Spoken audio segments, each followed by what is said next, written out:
Halo, assalamualaikum guys. Selamat datang kembali bersama gue Nazar di Reviews Japan. Jadi di video kali ini gue bakal ngajak kalian lagi ke toko barang bekas Geo. Berbeda sama toko barang bekas Second Street. Buat kalian yang belum nonton video toko barang bekas Second Street, kalian nonton dulu.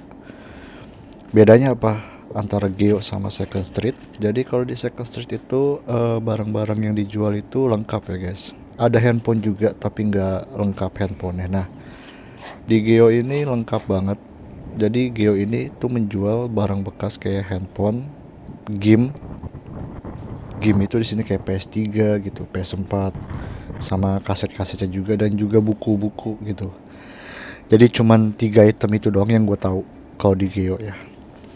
Nah, jadi di video ini gue bakal fokus ke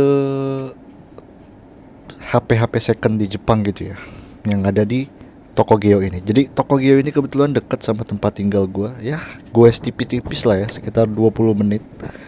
Karena kebetulan gue juga mau belanja dan jaraknya dengan toko Geo ini cuma sekitar 10 menit. Jadi sekalian gue bikin konten ini gitu.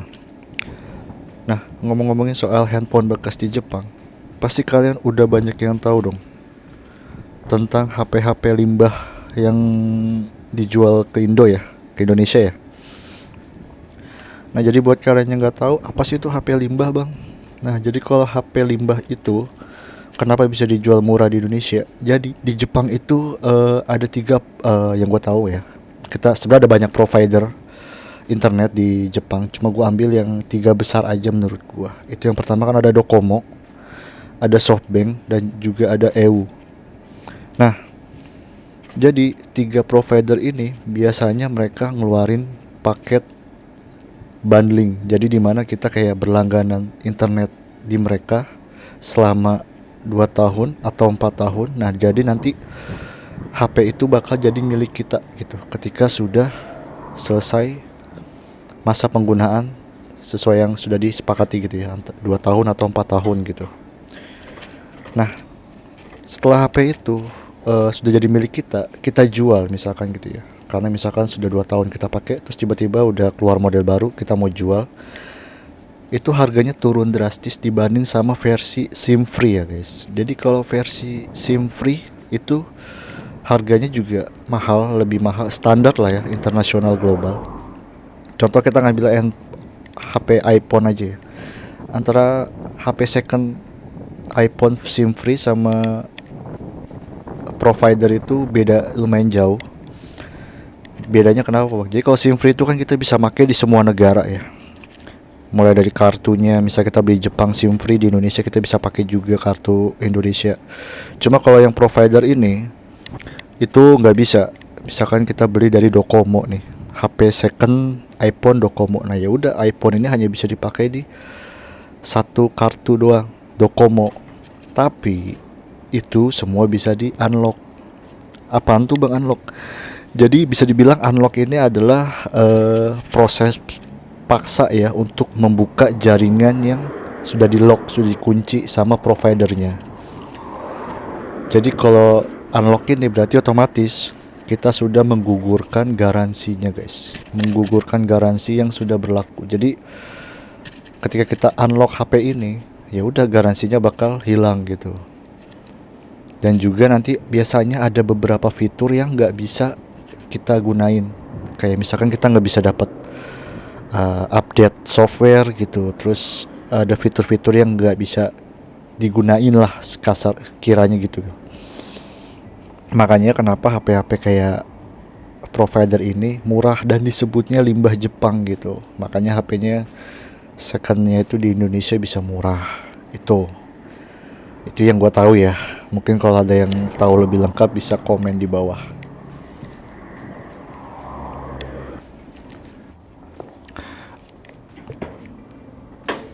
Oke guys, ini gue udah sampai. Jadi di video ini gue bakal review singkat aja ya. Jadi nggak perlu lama-lama gue jelasin HP-nya seperti apa. Intinya harga HP dan jenis HP aja gitu. Kalau misalkan memang kecepatan, nanti kalian bisa slow motion aja ya, kecepatannya diturunin. Nah, ini kita udah masuk. Jadi ini ada di lorong-lorong ini ya, HP-nya ada di etalase. Jadi kayaknya gue bakal mulai dari mana dulu ya. dari Android dulu kali ya. Oke, jadi di sini gue mau ngejelasin juga. Jadi kertas ini di pojok kiri atas itu adalah nama providernya. Ini ada itu harganya, belum termasuk pajak 10%. Jadi bukan yang ini ya, bukan yang kuning ini. Oke, jadi di sini kursnya gue pakai 1 yen 123,7. Nah, di sini tuh ada HP Redmi 9T 64GB 1,6 juta. Ada Samsung Galaxy A32 2,7 juta. Terus juga ada Mi 10 Lite 2,7 juta. Terus ada Pixel 3 juga, harganya 1,6 juta. Provider SoftBank. Nah, terus ada Huawei P20, itu SIM free ya, harganya 2 juta. Di pojok kiri atas itu ya. Terus juga ada Galaxy S9 2,45 juta dari Docomo. Terus ada Xperia XZ3, itu harganya sekitar 2 jutaan. Nah, ini ada banyak di sini Sony-nya. Jadi di sini HP-nya banyak yang bundling ya. Jarang yang ada SIM free sih. Oke, kita lanjut ke iPad Pro 12,9 inci. Itu WiFi seluler dari SoftBank 512GB, harganya 14,1 juta. Terus itu ada iPad Air. Ini WiFi doang ya, 10,5 inch, harganya 6,3 juta, itu 64 GB. Lanjut juga ada iPad Air juga. Ini yang 9,7 inch 32 GB, itu 3,2 juta. Provider Docomo juga. Terus ada iPad 10,2 inch 32 GB dari SoftBank, harganya 5,7 juta. Jadi ini harga-harganya gua genepin aja ya guys ya, biar lebih enak aja penyebutannya. Terus ada iPad juga 10,2 inch, harganya 4,6 juta dari EU. Lanjut lagi, iPad WiFi doang 10,2 inch 4,6 juta 32 GB. Ini lumayan jadul juga sih iPadnya yang ke bawah ini. Sama ini juga 5,3 juta 5,3 juta. Terus ada iPad mini juga 5,3 juta juga, 64 GB. Nah, ini murah nih, iPad 9 16 GB, harganya cuma 800.000, tahun 2011 keluarnya. Oke, kita lanjut ke iPhone. Nah, di sini ada iPhone 5s, harganya cuma 670.000, 64 GB dari SoftBank. Murah banget ya. Ini juga sama iPhone 5 Plus ya, 16 GB cuma 920.000. Nah, ini ada iPhone 6s 16 GB 950.000. Berarti kemarin yang gue dapet iPhone 6 dong ya. Oke, iPhone SE 32 GB, harganya 950.000.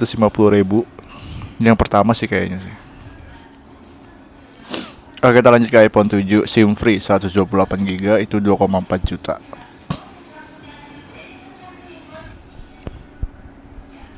Terus ada iPhone 7 juga ya, ini sama harganya kisaran 2 jutaan lah ya. 2,7, 2,5 jutaan. Nah, ini iPhone 7 Plus SIM free 256 GB, harganya 3,6 juta. Ini lengkap. Terus juga ada dari iPhone 7 Plus dari Docomo. Itu harganya 2,7 juta ya. 128 GB.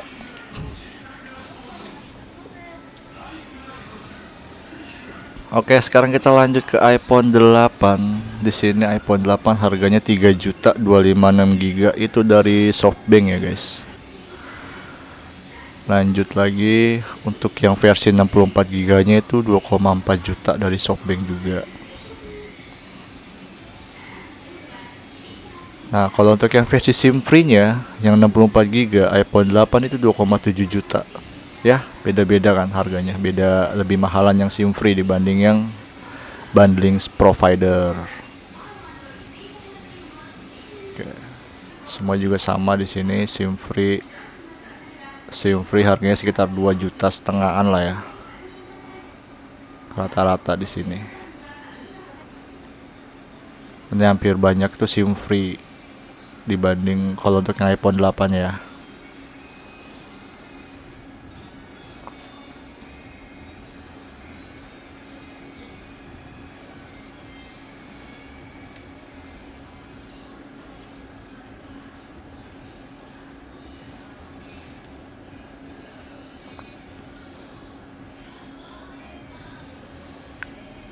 Oke, sekarang kita coba ke iPhone 8 Plus. Ini iPhone 8 Plus SIM free itu udah lebih mahal, 4,3 juta ya, 64 GB. Bedanya lumayan sama yang iPhone 8 doang. Oke, sekarang kita lanjut ke iPhone X. iPhone X dari Docomo 256 GB itu 5,1 juta.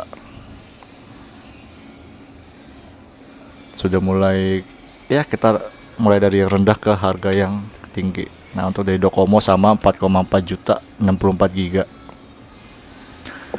Kalau dari EU juga sama 64 GB, kisaran harga kayak tadi.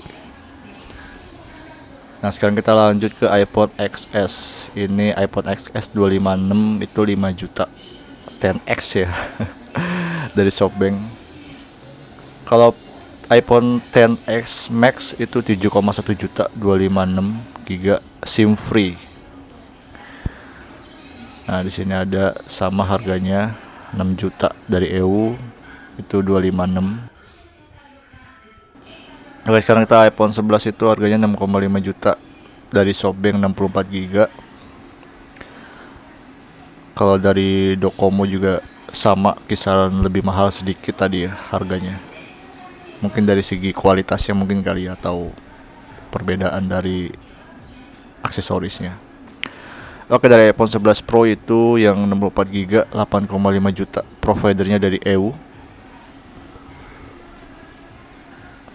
Lanjut juga, sekarang kita ke iPhone 12 dari SoftBank, harganya 9,5 juta, 128 GB, produknya Red yang warna merah itu loh. Nah, sekarang ini yang versi SIM free-nya iPhone 12 64 GB itu hampir 10 juta ya, 9,9 juta.